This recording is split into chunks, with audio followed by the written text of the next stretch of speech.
Hi everyone, welcome to another episode of Inez Talks. Today I am welcomed by Mark, who is the VP of Design at Fido. Welcome, thank you for coming. Oh, it's a pleasure to be here. Thank you. So thank you so much for being here. Just to kick it off, it'd be really great if you could share a bit about yourself and your journey into the world of design. So how did you get to where you are now? Sure. My journey into the world of design maybe was a bit accidental.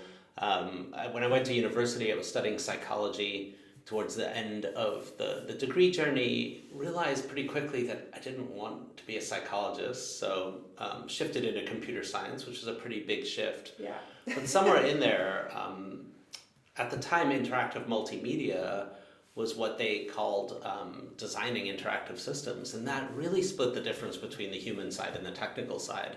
And so as I graduated university, my first jobs were as a front-end developer, which as the industry matured, I shifted my focus from front-end development into information architecture, so thinking about site maps and page structures and the structure of information. And from there, that was my entry point into design. And at the time, a lot of designers came from the graphic design background. So coming from the technical background allowed me to start to marry worlds in a fundamentally different way. So I think that was a great entry into design. Yeah, nice. And I can imagine the experience with that front-end development stuff, it really helps what type of designer you are today, I guess, because I know when I speak to a lot of designers, they say, once they've studied that computer science element, talking to engineering and understanding those smaller elements of code or, how that actually works on the back end side of things really helps be a better designer. Do you find that to be the case? I think while it does, I think the beautiful thing about design today is designers come from so many different backgrounds and all of them bring something really valuable to the table. So whether your background is from engineering and you can take a slightly more technical view, from psychology, from anthropology, from history, from business, marketing. Yeah. There's all of these pathways in, and all of them bring a perspective that's really valuable to the process of solving problems as a designer, connecting humans with the technology that's supposed to provide them value. Yeah. And so I think while technology is certainly one avenue in and has some benefits, so does the marketing path. So does the anthropology path, so does the psychology path. So yeah. I think that's the really beautiful thing about our profession. No, agreed. And are there any pivotal experiences that have helped shape your path into becoming VP of design? Appreciate, did you always want to be a leader? How did that come about? I think my journey into leadership, like many people, I don't want to say happened by accident, but happened quite quickly. So I had a leader, my boss left the company and they said, hey, is this a moment that you would like to start to transition into being a manager? And it's really hard, right? Being a manager is something that you're expected to do, and people rely on you to do quite well. And oftentimes you don't have really the training or experience to do any of these things well. For the first 2 or 3 years, you're experiencing everything from performance conversations to challenging moments for the first time. And so the real secret for me was to find the right mentors and guides that could help me make better decisions. And then in terms of the things that shaped me as a leader, I think most leaders will look back at the things that shaped them, and it's really the most challenging moments, I think, that were the most pivotal to shaping me as a leader. So across my career, the dot-com bust of the early 2000s, I was at Wells Fargo, a big bank, during the 2007 financial crisis. Wow. I'm sure you have some war stories. COVID-19 for a lot of leaders was a pivotal moment. And in those moments, right, how you lead in these challenging times tests not only, I think, your resilience, but the very principles that you hold yourself to as a leader, how you show up when your team needs you most. And these are the things, these are the moments that help define you and who you are. So I can imagine, obviously being a design leader, you've worked for bigger organisations, obviously you inherit teams, and you also have to hire in fresh talent as well. Is there, what is your process for evaluating internal and external design candidates? Is there a difference when you go in and inherit a team and when you're, hiring new people? And is there a difference between those two talent pools? Less of a difference than one would think. I think for both pools, it starts with having a clear sense of what success means for your team and your organization with design. And for us, that is our career progression framework. We house it in a tool called Progression. Yeah. And for my team, we focus on communication and collaboration. We focus on product strategy. We focus on driving outcomes, team influence, and craft. And having those clearly defined at all levels helps your internal team progress, but then it also helps you assess candidates at those levels as well. How you use the skills at various levels are going to be fundamentally different. Mm-hmm. And so understanding what those differences are and being able to assess them enables you to assess candidates that come from a wide variety of backgrounds and experiences. So not everyone is going to utilize those skills in the same way to achieve impact. Yeah.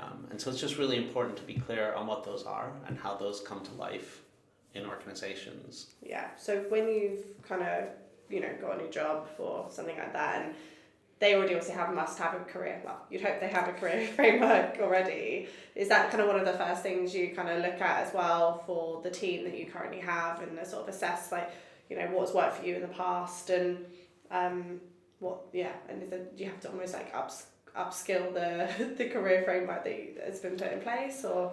Potentially, as a leader, when I come in, I start, the first place I start is looking at people. So if you don't have the right people on the team with the right skills, almost nothing else matters. From there, you can start to look at the processes, the tools, the infrastructure that supports them. So things like career progression frameworks, design systems, design tooling, process. And from there, you look at how the people apply process to achieve impact. So you're actually looking at the tactics. I think oftentimes as leaders, we're asked to come in and be really tactically focused at first, figure out what fires are burning and put out fires. And if you haven't solved people problems, if you haven't solved process and infrastructure problems, you can put out fires, but new ones will start. You're really not addressing things at the root. And so by focusing on people, by focusing on those career progression frameworks, it really sets it sets your organization, it sets your team up for success. Yeah, putting career frameworks in place. Obviously, sometimes that's the job of yourself. Sometimes that's with help from sort of a design operations person that you might have within your team. Have you felt that it's more beneficial to have kind of design operations embedded within to kind of help you with those processes, or what's your viewpoint on that? I think not all design orgs are at a size that can support a full-time design operations lead. But if you are able to, it's fantastically helpful. So what the design operations lead can do is to take some of that effort that would otherwise sit on the shoulders of your design leads or you as a leader or your team and be able to focus on it in a fundamentally different way. And quite frankly, a more objective way. Mm-hmm. So it's really fabulous if you have access to an organization that can support a design operations lead. But even within my team, some of the skills that we ask all of our team members to have is team influence. And part of team influence is supporting the team in different ways. And so we don't outsource our design operations to a design ops lead. Everyone is responsible for making the team stronger, making the team more resilient. And there's always too many things to work on that even one person or a team of people can focus on. So it's really everyone's responsibility, but it's really great to have a shepherd. There's no I in team, and that's probably what makes a really good design, team culture, design culture that you have, because if there's any pain points, it's everyone's responsibility to kind of get you back together. Outsourcing culture and operations is a little bit like outsourcing a vacation. Right. Certainly I could send someone to Bali and get a bunch of great pictures and get a sense of what it's like to be there. Or I can be there, right? And be part of it. And culture is the same way. You can't make culture the responsibility of design operations or of your leadership team. Everyone needs to invest in culture. Everyone needs to invest in operations. It's too big and integrated a job to hope that one person can sort of move the bar. Now they can certainly help move it faster. They can certainly help make it more effective and more streamlined. Yeah. But adopting design systems, moving, to a new design tool, critique, all of these things require investment of the whole team. There's various levels in your team, probably from mids to senior to managers and things like that. Are there any specific kind of skills and expectations that you focus on when supporting and upskilling designers kind of throughout your career? At different levels, the skills progress in different ways. So as someone is more junior, they're focused on learning and obtaining skills. So we're really focused on figuring out where their gaps are in terms of learning.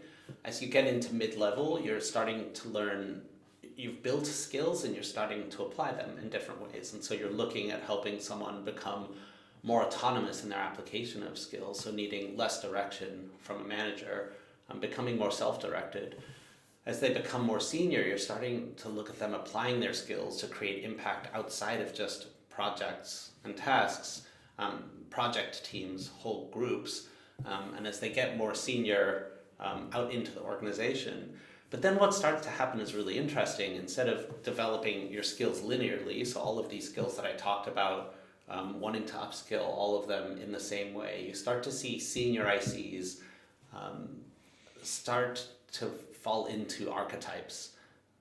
And it's a really interesting idea, archetypes, but different leads, different senior leaders achieve impact in fundamentally different ways. So one very senior designer might, for example, be a deep subject matter expert in design systems and be the foremost expert in the world, and that's one way to create impact is through depth. Another might be sort of a design machine, right? So able to just work through design tasks incredibly quickly and efficiently, 3 times more so than your 10x designer, than an average designer, and they find impact there. A third designer might be indistinguishable from a product leader, or might be the right hand to an executive and work operationally.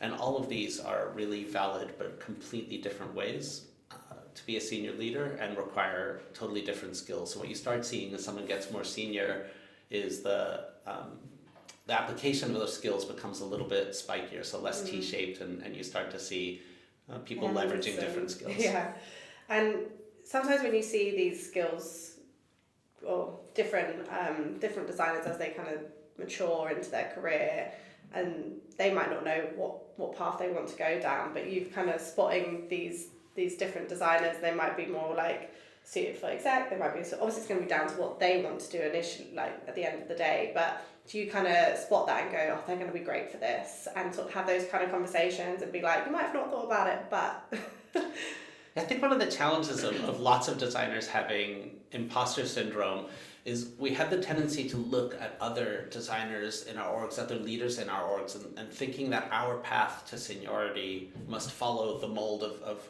this other person. And the imposter syndrome kicks in when you're saying, well, they have all these skills that I don't necessarily have. I think the advice I'd give to designers when thinking about their own career path is realizing that your path to success, a little bit like a snowflake, is going to be unique to you, and to think about and to have good self-awareness, to ask for feedback on where your strengths and gaps are, and to leverage those strengths. So to carve out your archetype and to really lean in to the value that you can add to an organization. And it's not about imposter syndrome. It's not about saying, well, I need to do all the things that person does well. You need to do all the things that you can do well, really well. And oftentimes what you'll find is that person might be looking at you saying, oh my gosh, Inez does these things well, and am I standing up to that standard? So I think having that self-awareness, asking for feedback, being really confident in the value that you bring to the table, and investing in those areas is your best path to success. Like you said there, sometimes people are probably looking at you going, wow, they've got it all figured out, they do great at work, and then they might actually, the person that they're thinking about is just sat there like, I'm not very good, but it's changing those self-belief patterns. I think I spoke to a leader the other day, and he mentioned that one of the things he looks for in a designer really is that self-awareness piece, because skills you can learn, but having people on your team with humility and self-awareness is not always as well. we'd hope that everyone does have it, but those are like the key kind of traits they would look for. So what strategies and methods have you found kind of most effective when optimizing kind of design recruitment processes? Like obviously you worked at Meta, for those that don't know. So obviously that, huge entity, big tech, like particularly in that kind of design sphere, what strategies have you used? So I'd say first and foremost, especially for design and user research, is to focus first on the craft. So my designers, my user researchers need to have a high level of execution within craft. And again, depending on that level, that might mean a capacity for execution. So for designers, that might mean a deep understanding of interaction design, visual design, typography, layout, design process, a real focus on users. For user researchers, an understanding of mixed methods, of synthesis, these types of things. Mm-hmm. So first and foremost, you really need to hire people who are passionate about craft and are able to execute there. Secondly, you then focus on how they're able to take those skills, so that application of craft, and translate that into impact. Yeah. And so it's beyond just understanding process, but how you marry your craft skills, your process, and your ability to work with others to solve problems. And then finally, in terms of optimizing the recruiting process, it's really important to remember that your best candidates have options. They usually have a lot of choice about where to go, and that the process that you design to hire them must also support their evaluation of you, right? So you need to create a top candidate experience that both gives them a sense of what your organization's like, but gives them the best opportunity to decide that you are the organization they want to work with, the type of people they want to work with, solving the types of problems that they want to solve.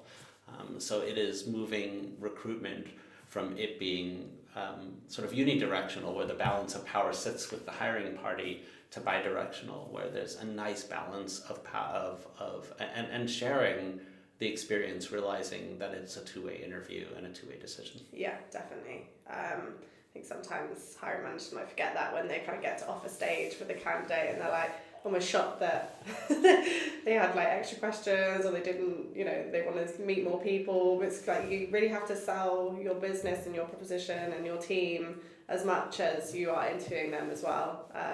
I just had a question around, like, obviously, everyone knows Meta is, even not just Meta, but the Googles of the world have renowned long interview processes, 6, 7, 8 stages of, people go through quite rigorous interviews for good reason as well. Obviously they make great product, but do you find sort of streamlining a process to sort of like 1-2 weeks has been more beneficial for you, or are you sort of doing that kind of rigorous 8-stage process, do you find that actually has more benefits as well? Like, what's your kind of stance on that?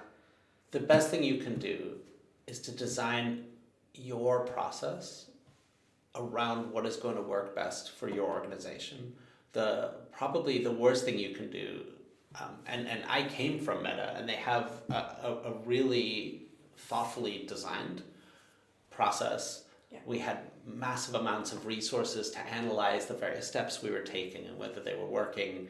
But as I came to Onfido, a company a fraction of the size of Meta, it would have been a mistake to take Meta's recruiting process and decide that this was the way that Onfido was going to evaluate candidates. It really wouldn't have worked at all for us. We were a company of a different size.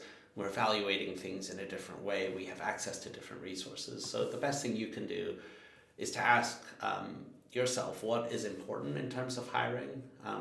Really focus on crisply defining your assessment criteria, but then in terms of a process, designing something that works well for you, your team, and the candidate. And that's going to be really fundamentally different than what Meta does. Yeah, it's not one box, one size fits all or anything like that. I think a long, protracted, multi-stage process for a company that needs to move as quickly as Onfido wouldn't allow us to be competitive with candidates, right? Yeah. So the way that we can compete with companies like Meta, like Google, is providing a better experience, being able to move quickly, being much more available than they're able to be. Yeah. Simply because of the size and scale of their recruiting team, and they have fabulous recruiters there. This is a judgment on their recruiting team, so much as the smaller players need to find other ways to communicate their value and to work with candidates to be competitive in a very, very competitive hiring market. Yeah. I mean, I've spoken to quite a lot of candidates along the way who are, interviewing for the likes of those kind of Series A to Series D startups, as well as, might have interviews with Meta or Google. And sometimes the thing that, everyone would probably dream to even just have it maybe on their CV, not everyone, but, some people it'd be good to even just do a year there, and then it kind of elevates your profile a little bit and, things like that. But sometimes candidates might not go for those bigger techs because you are sometimes in the process for like 6 weeks and the people don't have time. So those that are kind of streamlining their process to that 1-2 weeks, that is what your benefit is over the likes of like the Googles of the world, because you can get people in and the offer is on the table quicker. Yeah. I was going to ask on kind of streamlining processes and, like going to a smaller company and you have to do, that process wouldn't work for you. What's your view on like design tasks, like take-home design tasks for designers as a design leader? Controversial question. I just wanted to pick your brain. Well, we can wade deep into this controversial waters. My experience with tasks is, I think tasks don't put the designer into a situation that mirrors the way that they do work in practice. So very rarely are you sort of pulled into a room and asked to think through ideas. I think there are better ways at understanding how people work, how people approach problems, how they communicate, how they collaborate, the various things that we're assessing candidates on, than a task. And for some thinkers, if you're really looking at diversity of thought, so for some thinkers like myself, I like to be presented with a problem. I like to assess data, and oftentimes the last thing that I do is that type of ideation. And so asking me to sort of do that ideation up front is a little bit antithetical to the way that I work. Mm-hmm. So for some people, it works really well, especially for extroverts or for people who are quite visual thinkers. Whiteboarding exercises work really well. For other people who might be more analytically oriented or might think up through problems in different ways and not work well, and you run that risk of disenfranchising or discounting candidates who approach problems in a different way. Yeah. And it's like you said, even like the whiteboarding task, some people might, I know, some people really enjoy it, like you said, some people don't, because it's under a bit of a time pressure, you're kind of thinking on the spot, you might miss out a bit of the process that you wouldn't normally do because you're not under the time that you are, sort of like 45 minutes to do this and collaborate with people that you don't know. So yeah, it's an interesting one, sort of creating a process that actually benefits all different types of thinkers and, abilities or, things like that. So that's really interesting. And I guess it's hard to get 100% right, really, because you're always going to have different people through that door who do things differently and their brain works a different way and, things like that. And I think for certain disciplines, it has a place, right? For engineering, right? Being able to structure and solve a problem or can demonstrate that you understand the fundamentals of algorithms.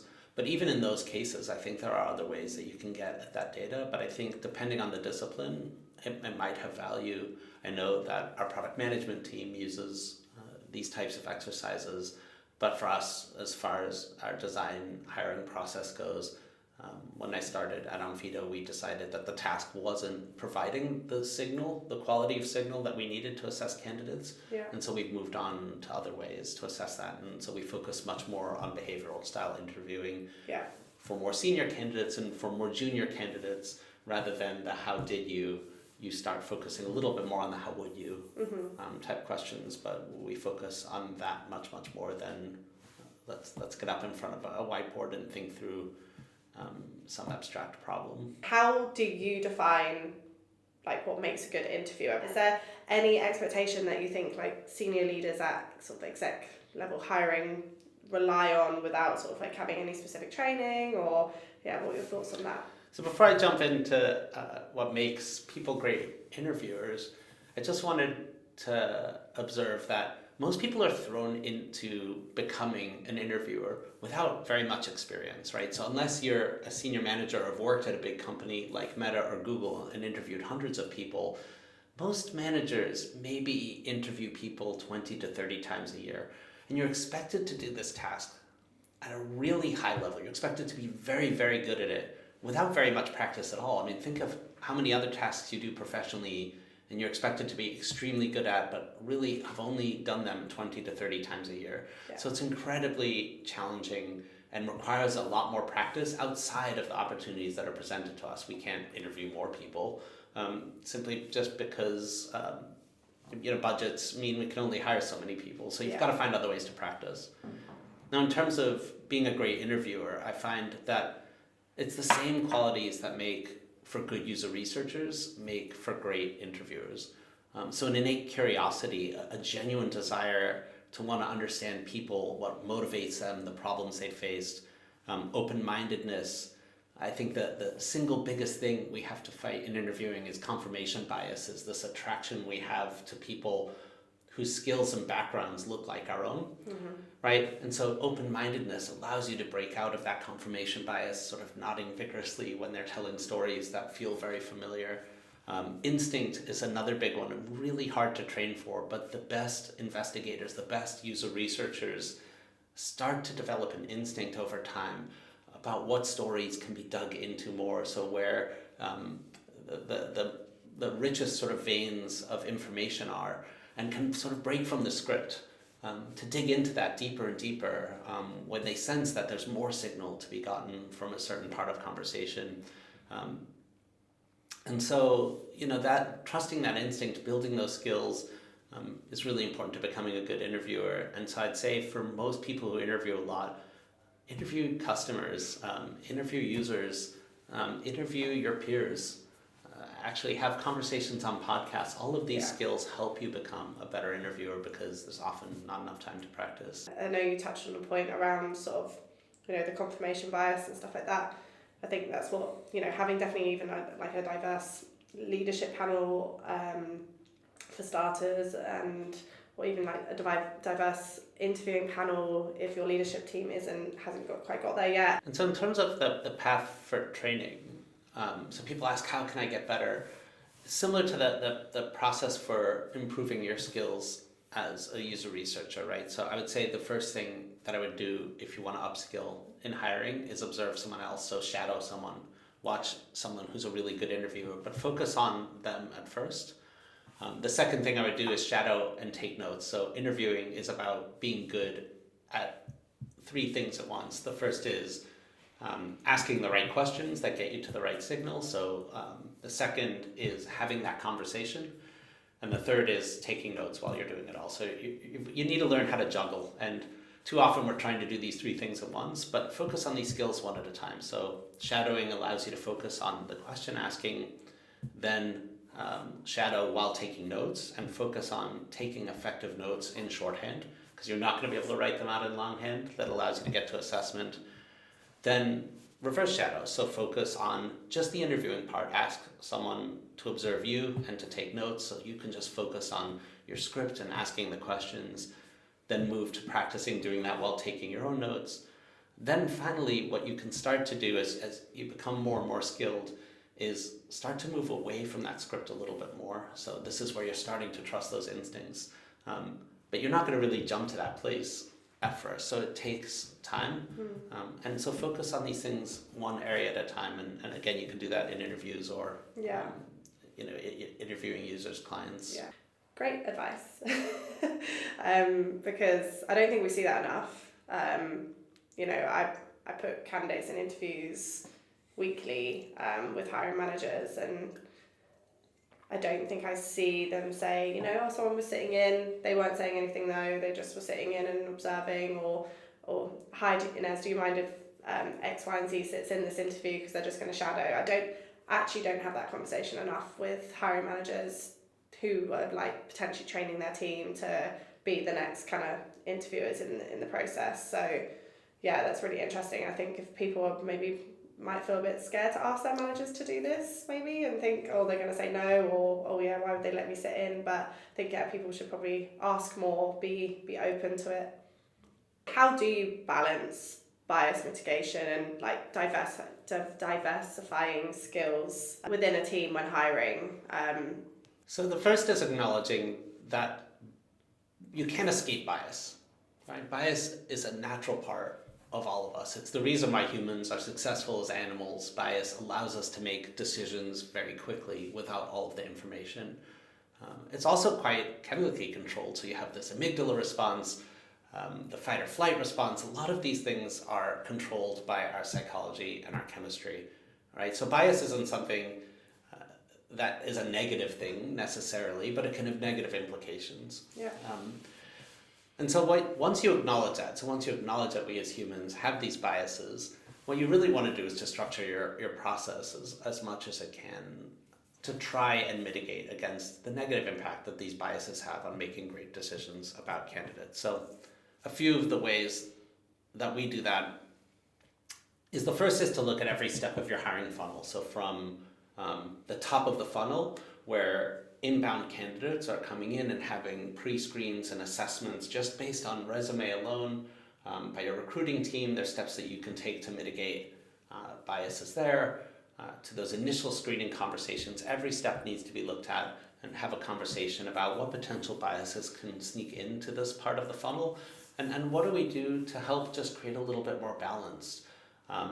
The risk that you don't create balances is these biases have the tendency to work relatively uniformly across companies, and you could be missing out on really great candidates. So what I've found in terms of smaller companies being able to be competitive against the bigger companies is our ability to find candidates that might slip through the cracks in other ways. And one of the most effective methods that we've been able at Onfido to find those diamonds that have the tendency to slip between the cracks elsewhere is to start to think about mitigating our biases. Yeah, no, I think people need to probably put more emphasis on it. I know it has started to be that, but not just because we have to, but because you want to as well.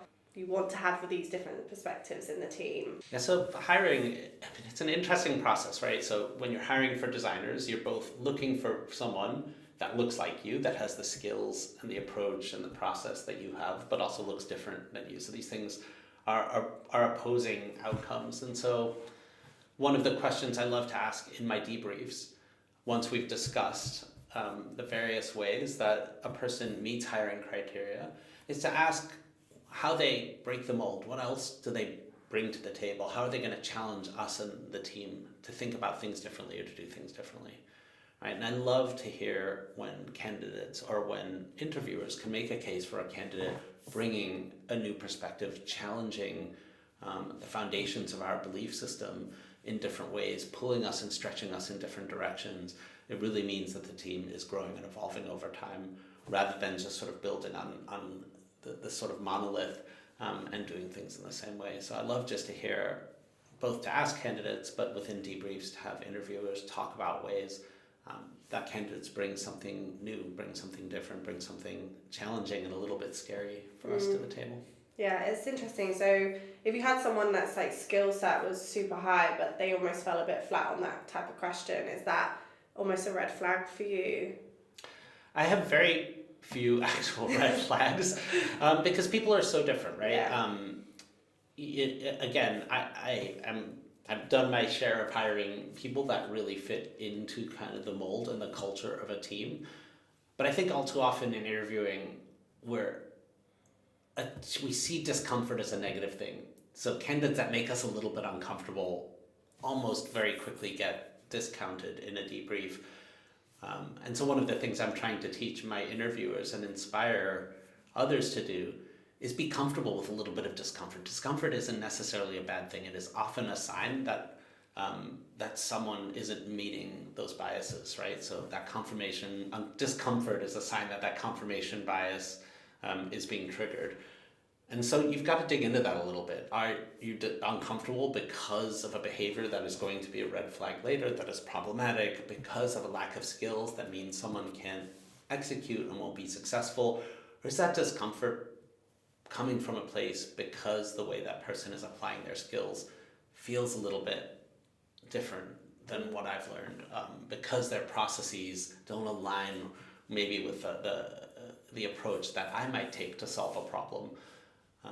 And that's a very different thing. It doesn't necessarily mean that someone's not going to be successful. It just means that their path to success feels uncomfortable for me. And that discomfort is actually a strength and not necessarily a weakness. 100%. And I think you can probably learn, if you're open to it, you will probably learn so much from that individual, because even if they might not do things the way you, or how you do it, you're probably going to pick up a few tips and tricks along the way, and your mind's going to be much more open, and you might save some more time, or keep doing the way you're doing it, and the way they're doing it is absolutely fine. You're still going to probably end up in the same place. So I mean, having been in this industry a long time is both a blessing and a curse, right? I do have a lot of experience that I can tap into. I've been through a lot of challenging times, and that helps me make decisions. It also means I have this mental model for the way that we're supposed to do things. That could be the way that we had done things 10 years ago, 15 years ago. And I really do want the next generation of designers to challenge us, to call BS on some of these ways of thinking and ways of doing things, to bring new approaches, to bring new mental models, and to challenge the way that we approach our thinking. Because it's a different world that we live in today. It is not the internet of the early 2000s and the mid 2010s. We're in an entirely different place now, and that requires an entirely different way of approaching problem solving. And so I want to be challenged. I think, clearly to a point. Yeah.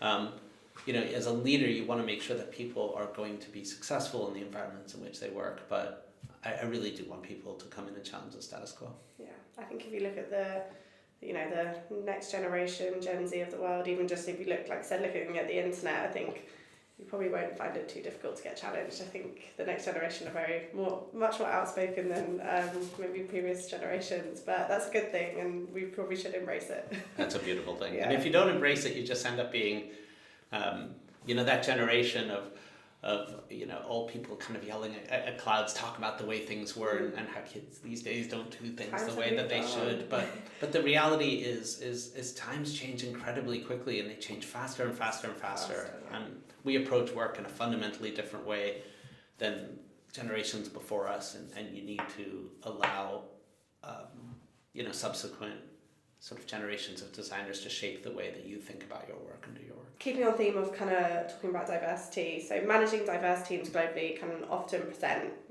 quite a few unique challenges, different time zones, different cultures, everything like that. Can you share any success stories or experiences from managing teams in the past? Right, so managing a different time zone. So as many businesses shifted to remote teams, especially after COVID, we simply took all of the bad habits that we had with our in-office ways of working into a remote way of working, which really amplified how poor they were. So if you think about these bad habits, meeting-heavy cultures, these types of things, they don't work particularly well in the office. They work even worse when you're remote. So we've all been in back-to-back meetings on Zoom. Yeah. And as bad as they are in the office, they're 10 times worse there. At least in the office, you can have a break, walking to meeting room. At home, it's log off, log on. Exactly, and I think even beyond that, how we communicate remotely, and now that we're in this hybrid office model, creates a bit of an imbalance, right? So you have this imbalance between the folks that are in the office and out of the office. And that imbalance means that your team is not working effectively. They don't have the same tools they need to be successful. So what we have to start doing in this remote world, or in a globally diverse world where we have this hybrid working model, is to try and manage that imbalance between in-office and out-of-office as much as possible. And for us, And on Fido, and I've learned an enormous amount from one of our product leaders, Marissa Silk, about this, is to think about the way that you structure your interactions to be remote first. So what is going to work for people who are distributed can also work for those in the office. But that is, again, a fundamental shift for how we do things. So when we have meetings around a Zoom room with a single camera, to have people with their laptops in the room and cameras on so that someone who's remote can see everyone's face is incredibly advantageous. But it's a strange shift for those that have just worked in offices. It's not something you're used to doing, is having everyone with a laptop. We're very used to those meetings where it's like, okay, everyone, laptop's closed. But in this case, in a hybrid world, laptops open is advantageous. How do you kind of like navigate those challenges yourself? I mean, at a company level, to make those changes, the first you've got to understand that incrementally making those changes, trying to inch towards a hybrid first or a remote first culture is not easy. So my experience has been just acknowledge that discomfort and make big changes. And don't be afraid of making big changes. So on Fido, for example, when COVID hit, a lot of people were starting to complain that they had so many meetings in Zoom that they really didn't have time to do their work. So we created focus blocks. And at first, when talking to leadership, they said, well, let's pilot focus blocks 1 day a week, a half day, we'll give people 4 hours. When we launched it, we made the bold and quite controversial decision. We were going to do it 6 hours, 2 times a week, Tuesdays and Thursdays. And the rationale behind that is it was easier to roll out something that was going to be quite challenging and to roll it back than it would be to roll out something small and then to have to do that again. And you saw that at Amazon as well. At Amazon, Jeff Bezos famously banned PowerPoint presentations from executive meetings. And when he did this, he didn't say in 6 months we're going to have no more PowerPoint presentations. He said from the next executive meeting forward, I don't want to see PowerPoints. People are going to come in with documents, short documents that articulately and clearly lay out the problems that they're trying to solve and what we should do about it. And people panicked, understandably. Everyone was used to having this PowerPoint deck that they would walk Jeff through. And it was painful at first, but now it's become this fundamental part of Amazon's culture and something that actually a lot of companies try to emulate, which is to write more, to capture your thinking thoughtfully and mindfully, and it's become a really important key to Amazon's success over time. I think there's one thing COVID taught us, and that transition from, most people not being as remote as we are now is we as humans are super adaptable. Even staying at home for 3 months, we were adaptable. First off, we hated it, then we liked it, then we hated it again. But we're adaptable, and I think whatever situation we get put in after a while, it's just learning how to be adaptable and taking it on with grace and an open mind, really. And I always find, I think, speaking to kind of managers and leaders, sometimes it differs. I think sometimes the wider team quite like the remote aspect because, there's a bit more freedom joint with that. But then sometimes like the managers and the exec level are more like, come into the office because we want to see you. So it's finding that balance between kind of like the wider team and also like the management. But obviously you get some managers that are happy to be remote too because they've obviously set up the processes to be remote first. But yeah, it's I feel like an ongoing battle we'll probably keep seeing in the next, as we've kind of gotten back into more hybrid working. I mean, it's interesting. We see studies and anecdotes that speak to both sides, right? So people anecdotally say, well, more effective in the office, and we see big studies. I think Atlassian this week recently came out with a study that showed that their return to the office program didn't necessarily make people more productive in the way that they measure productivity. One of the things I challenge leaders about is during COVID, when we all went remote, how much did your org's goals change? How much did your expectations of productivity for your teams change? If you didn't cut your goals by 30% or expect your team would be 20% less productive, it's really hard to sort of make the case that remote is going to automatically make people less productive. As I mentioned earlier, it requires a fundamentally different way of working to be effective. but there are many cases of companies that function perfectly well, 100% remote, and arguably better than some that are in person. So Yeah. it is maybe not a conversation of this is the right way of doing things or that is the right way of doing things, but there are lots of different ways of working that work for different companies. Definitely. And I think sometimes it's less about almost can the business function remotely. It's sometimes, I think, where people are at in the stages of life almost, some people, have all their friends, have all their family, don't necessarily need to come in and socialise with the team. But, the newer generation, a lot of my friends that I made when I was early 20s were from work. And I think maybe it's just like the next generation, if they work for a fully remote company, they might just be missing out on that kind of. So I think it's genuinely just like this more of the social aspect sometimes rather than like the actual functionality of like, can your business work remotely? 100%. I mean, from a mental health perspective, I was talking to a colleague of mine, and he was saying that for he and his roommates during COVID, they would wake up in the morning, they would come out, make coffee, sort of say hey to each other. They would all then go to their rooms. They would spend 8 hours in their rooms at work. They would come out at night, make dinner together, and that process would repeat itself day in and day out because they were locked down, and that just wasn't. It was affecting their mental health because it just wasn't a way that spending that much time in their bedroom was just not socially supportive of the quality of life that they were looking for. And the office allowed them to have a home life, it allowed them to have a work life.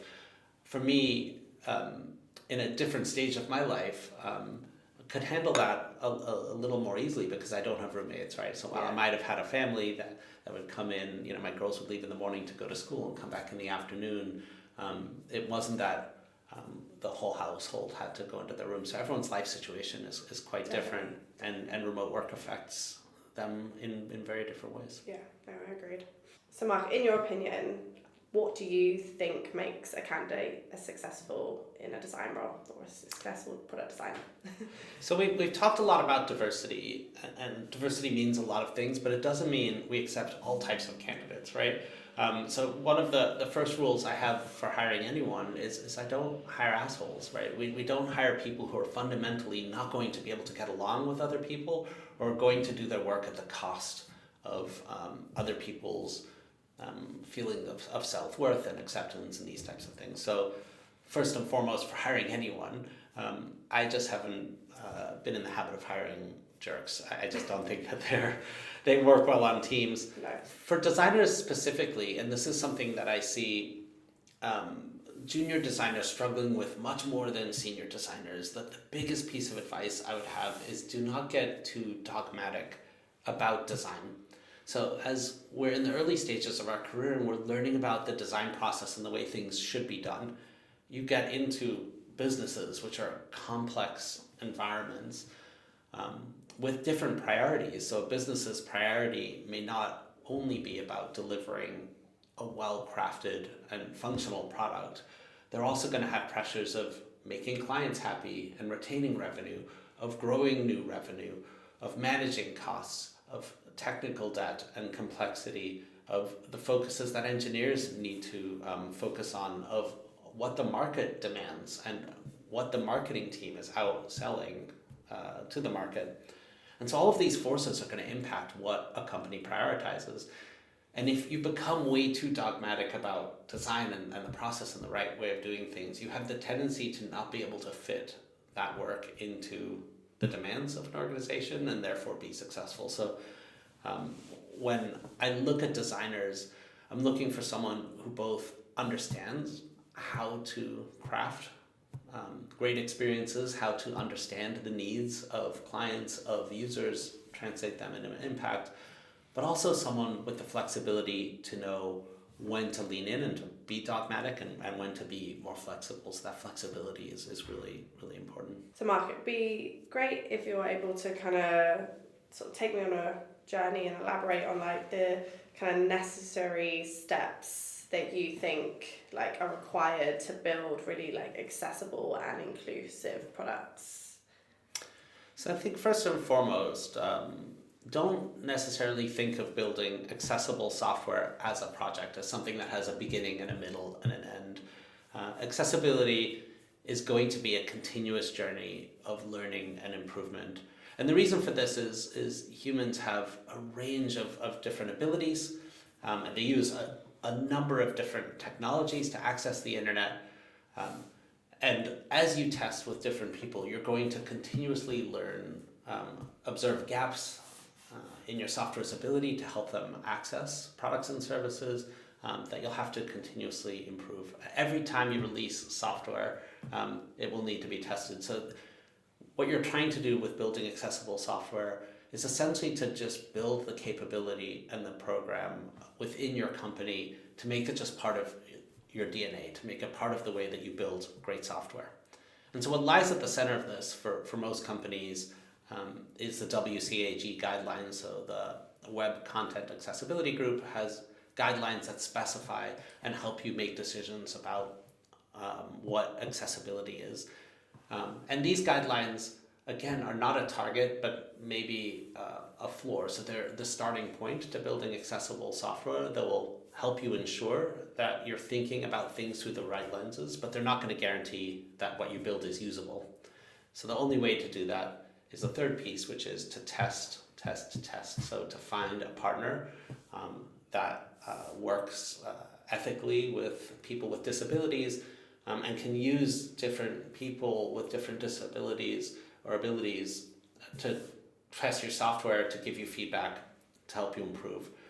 And one of probably the most impactful things I've done in my career, and especially with the permission of those testers, is to share their experiences with your engineers, with your product managers, with your executives, so people can see how varying abilities use their software. It really helps bring accessibility programs to life.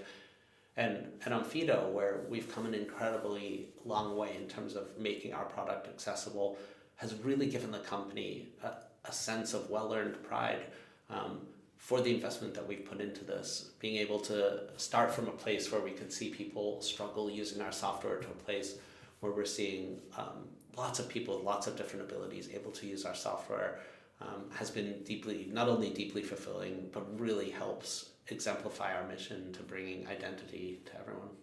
Financial services is, super complex, and I think I mentioned it in a previous podcast actually, but I know they're going through an exercise at the moment, like even going on their homepage and any words that might be quite complex or very financially driven, where not everyone might understand or be able to read the words if you're dyslexic, if you're just whatever it is, whatever ability you may have, just making it accessible for everyone to read. I think it's a great initiative that people are really trying to put a focus on at the moment, and like I said, it will make your product for more accessible for everyone to use. It's only going to be a good thing for the business. And accessibility isn't only about people with disabilities, right? Or people with permanent disabilities.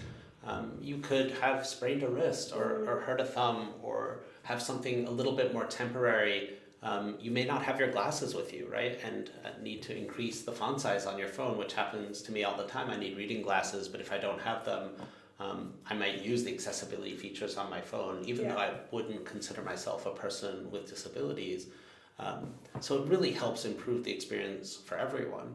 And to your point about financial services, one of our large financial services clients estimated that building software accessibility has increased their TAM, their total addressable market, by as much as 20%. So you think about the economic implications of that, increasing the total size of the audience that you can access by 20% is incredible. And this doesn't only come from those with permanent disabilities, but it comes with just improving the experience and access to everyone. Yeah, and I think also just like touching on our point before, sort of around the diversity piece, being able to bring that perspective, because sometimes, like I said, if it's not our experience, naively sometimes we don't think about it. It's easy for human beings to do that. Yeah, it's hugely important to have diverse teams. We find that our neurodiverse engineers often bring different perspectives, and then that external testing is so important. So over the course of my career, I've observed literally hundreds of accessibility tests, and each time we test with a new panel, I see a different way of doing things. I see something I've never seen before. So it's not about observing, I think, people with the same abilities using the same technologies over and over again, but I'm constantly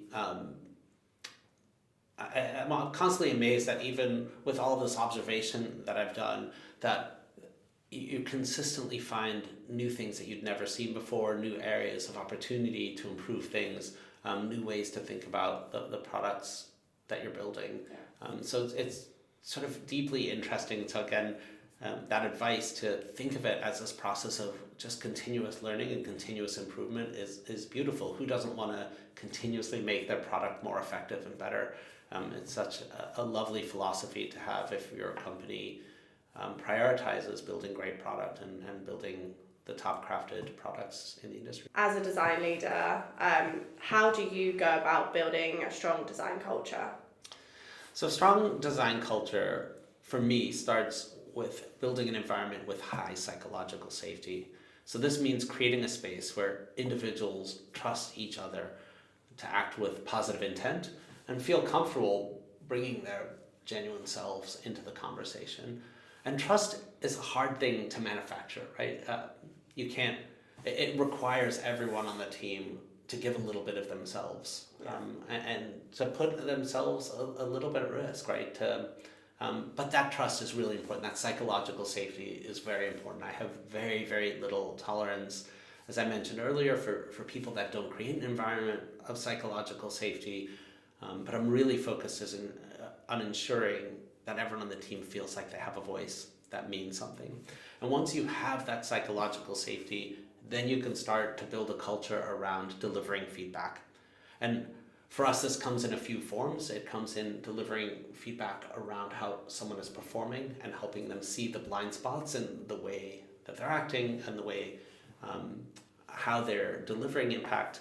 It also comes in the form of critique. And at Opvita, we've invested an enormous amount of time thinking and evolving our critique program. And critique is an interesting thing. We're not taught in Western cultures to be overly critical of each other's work, right? That feels, being critical of each other feels like a negative thing. Yeah. It even sounds negative when I'm saying it. But it's critical. really, really, really important to increasing craft, right? Yeah. And having a high bar is and it starts with psychological safety. So if you understand that someone's intent is in helping you improve the outcome of your work, critique, being critical, starts to be less negative and starts to become more positive. How would you encourage someone to give kind of feedback in that sense? Do you set a time aside to make it not feel negative, or do you, because if someone kind of just comes over and sort of gives you feedback that you weren't necessarily expecting, and maybe sometimes people might take that negatively, like, oh, I didn't ask for your opinion, or whatever the case may have been. But yeah, how do you go about making that positive? So if your team doesn't trust each other, you're a little bit dead in the water. But okay. let's assume that you have a team that feels quite good about each other having positive intent. The way that we build a culture where you can give critique is through structure. And there's an enormous amount written about this, but we create structure and roles and habits and within our critique sessions that gives people the time and space to be able to provide feedback. So in our critique sessions, we have the distinct role of someone who's facilitating and someone who's presenting. The person who's presenting always has a brief that can be pre-read that gives, so they don't have to spend an enormous amount of time taking you through the work. It creates more space for people to give feedback on the work. They're very specific about what feedback they're looking for. And then the facilitator is trying to ensure that each person is providing some feedback. And what has a tendency to start happening is, if you're a little bit uncomfortable with critical feedback, focus on the attributes that you think are positive, focus on other opportunities. And slowly what you sort of find is, over time, it's less useful to talk about the things that you like, because it's really clear that we're all talented designers and there's a lot that we like about each other's work, but to focus on those opportunities for improving it, which is another way of saying, what are the things I think could be better, aren't as good as they could be. Yeah, like said, it's built like that psychological safety. If the team feels safe, people probably won't have their backup, I guess. But yeah, it's all kind of comes full circle there, really, doesn't it? And then culturally, this is culture within our design team. I think the other thing that design teams should focus on is the culture outside of the design team as well. I used to say that our most effective design tool are your legs, which might be a little bit ableist, but maybe a better way to say this is your most successful design tool is your ability to communicate and collaborate with others. So with product managers, with product marketers, with the growth team, with your engineering team. And this in the remote culture means learning how to use Zoom effectively, learning how to capture your thoughts in a written form effectively so that more and more people can leverage those and make decisions based on them. So a lot of building a design culture internally for your team is building a design culture externally as well, is exporting that design culture into the growth team, into customer success, into marketing, into engineering, into product, so that the design culture isn't just the culture of the design team, but the culture of your whole company. So user-centered thinking, the processes that we use just become the way that companies solve problems rather than the way that the design team does business. Yeah, good advice. I think sometimes that's probably what people struggle with the most. The design team can be so human-centered and human-focused as designers, somewhat naturally are anyway, but it might be the wider business sometimes that is the harder bit to crack. And you see this in the era of design-founded companies, right? You look at, the success of Airbnbs and other companies like them where designers were a fundamental part of their origin story. Yeah. It has just become a way that they think about doing business. It is deep into the DNA of every role in that company to think about things through the lens of customer need and customer benefit, and to solve problems in a certain way. Yeah. And it leads to success. There's study after study that shows that design-oriented businesses are more successful, create more market value over time, et cetera. So in your org, think about ways that you can make design thinking not only part of the design org, but part of everyone's job. Yeah, I think you're right. There isn't really one case study that shows a CEO with a design background or CEO that's brought in a design counterpart at the same level that hasn't had a successful business. And I was even on the previous podcast with Dan Mikowski, we were chatting about this in depth, and there's so many case studies, and that's why more, if any CEOs are listening, design is super important for your business, and to think about it earlier, not too late. Where do you see the market heading, especially kind of within like AI and design? I love this question because I think if I look backwards over my career, at different points, had you asked me the question, I probably only would have been right about 20 to 30% of the time. Yeah. And so even the question about generative AI, which we feel, which many people are saying is going to fundamentally shift the way business is done, and I happen to think they're right, it can be really hard to predict where things are going. So the way I'm seeing it now is that, especially in design, generative AI is already impacting the way design is being executed. Talk to anyone who's in the marketing world or is a visual designer, already they're seeing, and especially artists are already seeing their work being circumvented by generative AI or appropriated. Maybe a kind way of saying stolen by generative AI. And while we feel a little bit insulated as you get into user research and into product design, there's a huge risk of generative AI, quite frankly, coming in and doing our work as poorly as you could argue that generative AI generates images. And so I think the worst thing we can do is to sit and wait for that to happen. So the best thing we can do as designers is to engage with these tools, is to understand how they work, what their benefits are, and what their risks are, and to start shifting the way that we do our jobs to use them for their benefits and to help mitigate the risks, right? So if you go in and you use Midjourney irresponsibly, you potentially could be sending stuff out into the world that is stealing work from someone else, which is something that no business or no creative should want to do ethically. Yeah. if you use Midjourney well, it's a really, really powerful tool to inspire, to create mood boards, to help pull us in different directions, and to help generate storyboards very, very quickly. So it helps tell visual stories. So there's so many benefits to it. So I'm not a naysayer or buying into these things, but the biggest lesson is it is going to fundamentally shift the way that we do things. And the only way we're going to know whether that shift is for the positive or for the negative is to be using these tools and seeing how our process changes. I've been speaking to designers about this quite frequently at the moment, and I think, there's some tools that, we have which help but are not super defined, that if you were to use it entirely and not check it and not edit it and not whatever, you're probably going to put out a lot of bad stuff. I look at it a little bit the same way as I look at stock photography, right? I think we are pretty attuned to when we go on a website and you see stock photography there, but it has a place. Not every small business has a budget to hire a photographer and to do a full photo shoot. Sure. To actually do that well, it's incredibly expensive and challenging. So not everyone has access to that. So stock photography has this role in the world.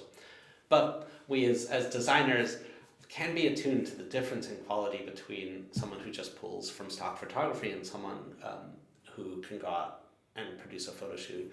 And generative content is the same way. Firstly, it's hard to tell content that is actually smart from content that just sounds smart and can be a little bit hallucinated.